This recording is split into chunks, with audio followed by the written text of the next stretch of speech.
What is going on, soccer card fiends? Hopefully you guys are having a wonderful day, and today we're here with a video on how there's nothing going on in the market right now, and that's beautiful. That is just beautiful. So, to start, we'll talk about sort of where we're at right now. So I think we're in a filtration segment of the hobby where we've gone through this big rise. If you guys were a part of it, basically in January and February and March, everyone was getting all hyped up because of the Euros and the Champions League and all these things that were soon to come. And throughout the rest of the year, since March and April, we've been seeing a good dip in soccer cards. Now, that's sort of across the board. Collectibles in general have seen a really big dip. I mean, if you look at stuff like base Prism basketball cards, that market is so much worse off than soccer. Soccer has a lot of fundamentals and a lot of great things working for it.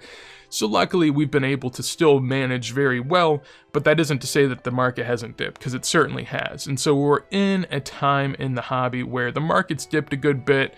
Everyone's just sort of chilling. There's a lot of supply coming back from PSA as they start to chip through that backlog, and they're getting there. I almost have my orders from 14 months ago. They're finally in grading. Oh my, who would have thought? But essentially, there's a lot of supply coming back. Not a lot of stuff going on, and so the market's very quiet, and that's when you want to operate. That's when you want to have fun. You don't want to be buying tons of cards whenever the market's killing and everyone's talking about it, everyone's pumping up their base Prism cards. That's just not the way to go. So to show how far we've fallen, essentially here is a messy rookie example and a Prism example. So with the messy rookie example, we have the Monday Chromo PSA 7 that was worth about $500 last December and is currently worth about $500 to $600. So not too far off from where it was before, and this includes the big run-up like I was mentioning prior. As you can see here in March, a PSA 4 was auctioned off for $600. Now, that's just kind of an example of where we were. A PSA 4 within a few months was worth the same price that a PSA 7 was worth just a few months prior. And so we had a really big run up, and then we've had a good fall from there. Something like the base Prism that you're also seeing is a great example of what happens to a card that has no fundamentals, has no real intrinsic value in the market, and is purely built off of speculators and just hype from American people that likely don't know what they're doing. Whenever I saw the Prism pump happening, I was sort of in disbelief the entire time. I remember before the Prism pump happened, there was an influencer that I just randomly found on Snapchat, and he was pumping how like these $30 to $40 messy 2014 Prism raw were worth it. Like they were a good buy. And I was just kind of flabbergasted. I mean, at the time they were closer to maybe 50. So I mean, like $50 for a card that really has no value and that there's a ton of didn't make any sense when you could still go out and actively get messy raw copies of his rookies for maybe a few $100. But it was so ridiculous to me even before it happened. And then to see the Prism boom, to see what the PSA 10s and all of that got up to, I mean, it only made sense that they were going to fall drastically, and that they have. So this is a great example of also what happens whenever PSA is backlogged. I don't know how many more times we'll run into this situation throughout the hobby's life cycle, but with PSA, like, whenever they have an ample amount of cards that they have to send back, prices are going to fall. And that's what we've seen over the last year, I would say.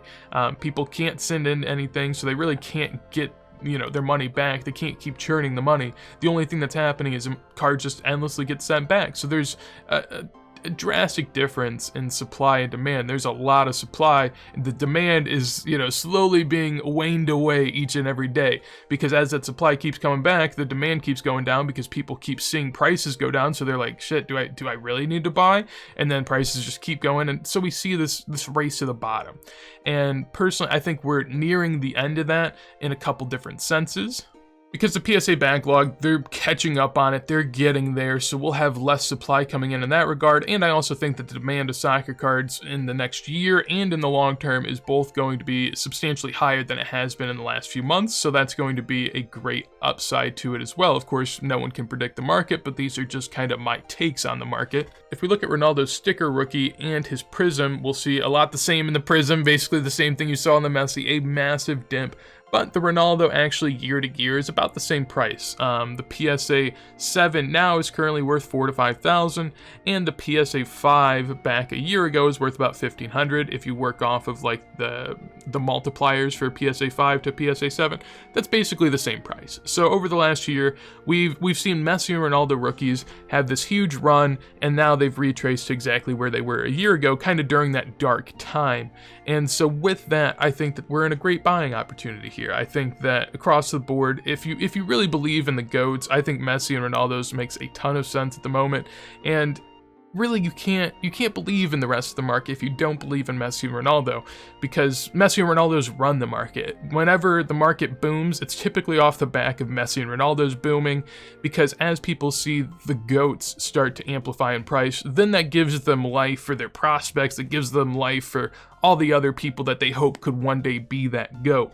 So with that, I believe that Messi and Ronaldo's are one of the safest places to be in the hobby, in the sense that if no one cares about those, then no one cares about the hobby in general, so that's what you're banking on. So while prices might not have moved too much in the last year, I think that that's a great thing. I think that seeing this boom that we saw early in the year from January to March to April shows what the soccer hobby can be if it's truly humming.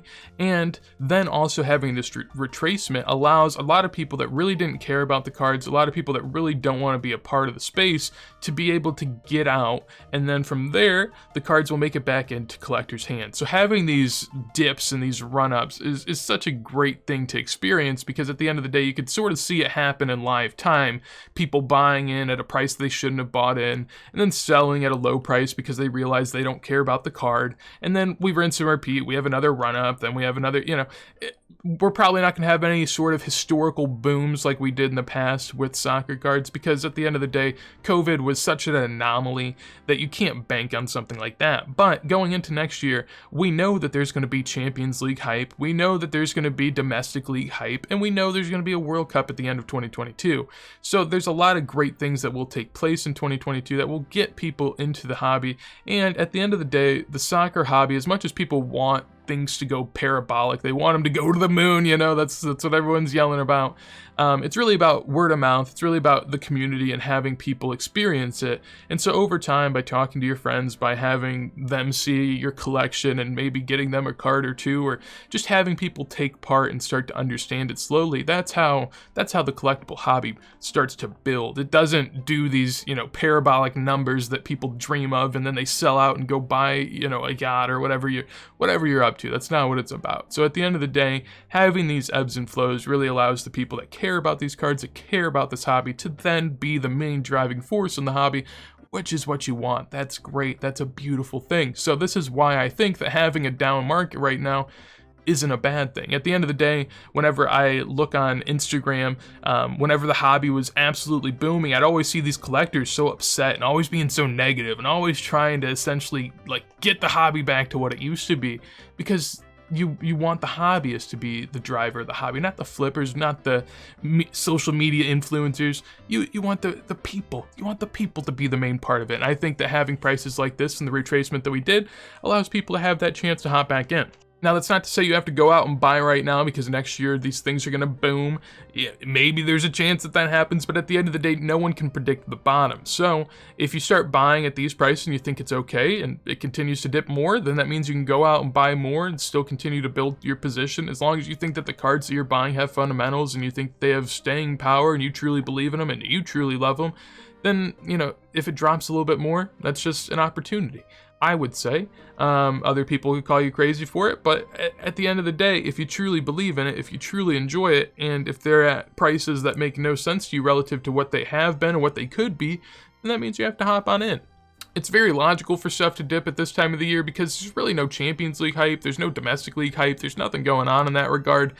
People's money is being taken up by holiday seasons and just winter activities, and so having a dip now, it makes a ton of sense. It's not anything that we should be shocked by, and we saw the same thing last year. There was a huge couple months during the November, December time where everyone sort of looked around. I remember buying Mbappe stickers for just silly low prices compared to what they used to be. Now, I will admit, buying Mbappe stickers at silly low prices compared to what they used to be is also kind of silly, because if you compare Mbappe stickers now to what they were 2 years ago, you know, it's absurd. Like, they used to be pennies, absolute pennies on a dollar. So how far can something retrace? It's really something you have to ask yourself. But at the end of the day, when you see these retracements in Messi and Ronaldo markets, and these things are truly the backbone of the hobby, that's what you have to be enticed by. Whenever you see a dip in Mbappe 2018 Prism, I don't know if that's what you should be enticed by, because he's not the backbone of the hobby. He's not the driving force. Now, maybe he can be at times. Maybe you get lucky and during the World Cup he has a hat trick and everyone's pumped up about Mbappe. But the long-term staying power and the staying driver of the hobby will be Messi and Ronaldo and all of those types of legends, of course, Pele and Maradona, and you know, legends beyond that. That's going to be your driving force. So if you see those retracements and those types of cards, that's an opportunity. If you see retracements in 2014 Prism, I'm not sure that that's as much an opportunity, maybe even just a trap that you could fall into. At the end of the day, if you truly believe in the soccer collecting space, then you believe in the idea that soccer will grow as a sport in America, but most importantly, you also believe in the idea that the soccer collecting scene will grow across the world. And if that's the case, it's not going to be something that happens all the time. It's not going to be a constant shot up to the moon. You're not going to constantly be going up, because there's going to be people that get involved, then there's going to be people that want to hop out, and you'll have these cycles like every market. That's healthy. You don't want something to go from, you know, $10 to $10,000. That's pretty silly, and then there's not really a sustainable market, because no one really has perception of what the true value or price of these things are. Well, obviously they know the price, they don't understand the value. But with that, this is great. This is exactly what you want to see, because what we've seen over the last year is there's a lot more people from across the world that are getting into collecting space. Just as I would say in America, there's a lot more people getting into soccer and starting to try to dip their toes. I'd say I'm still very disappointed in how Americans get into soccer cards, because I'll often see them buy up tons of base cards from 2019 or 2020, or like you saw with the Prism boom, just buying very ultra-modern-y type of cards because it's what they know, it's what they feel comfortable with. So it is a little bit disappointing. As someone that collects USMNT players, it's actually very beneficial, because it's ultra modern, it's obvious what these rookies are, and so people can become attracted to those very easily.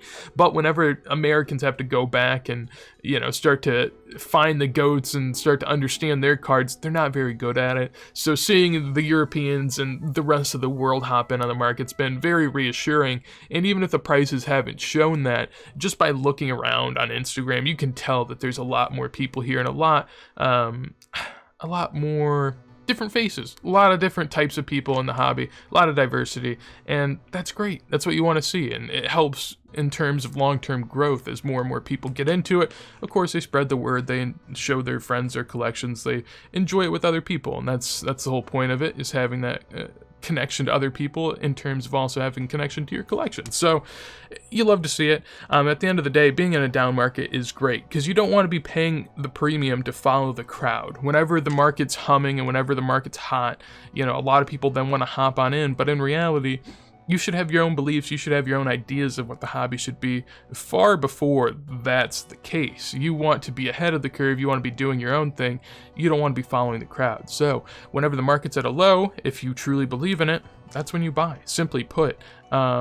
But whenever the market's at a high and you're just kind of following waves, that's when it gets dangerous, and that's what we saw for a lot of people in this last year. As we've seen with Champions League, with Euros, with many examples prior, whenever there are high-level games happening and there are a ton of eyeballs on the sport, that is when the hobby is doing its best. And let's just say there are not a ton of eyeballs right now, there's not a ton of hype, there's not a ton of people talking up how this person's going to be the next Ballon d'Or winner, so you got to go out and buy their cards.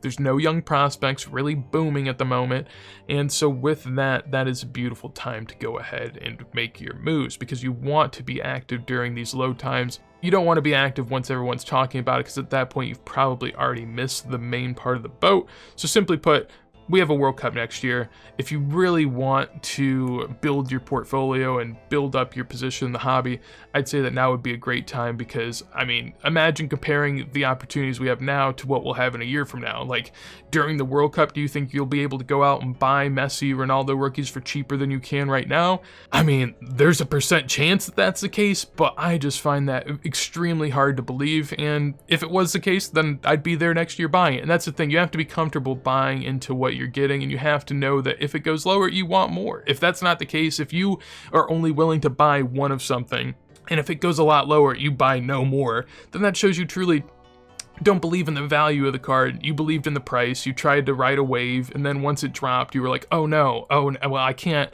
buy any more, I already have so many. But if you truly believed in it, you wouldn't care. That'd be great. So basically put, the silence in the hobby right now is a beautiful thing and something that I actually find very encouraging and very reassuring. So it's just another cycle. You know, we go through the ups, we go through the downs, and you just got to ride the waves in between. So hopefully you guys enjoyed the video. If you did, make sure to leave a like. On top of that, anything you'd like to tell me or others, would love to hear in a comment down below. And if you want to see more videos like this, as soon as I go live, make sure to subscribe. But with that said, hopefully you have a wonderful day, and peace.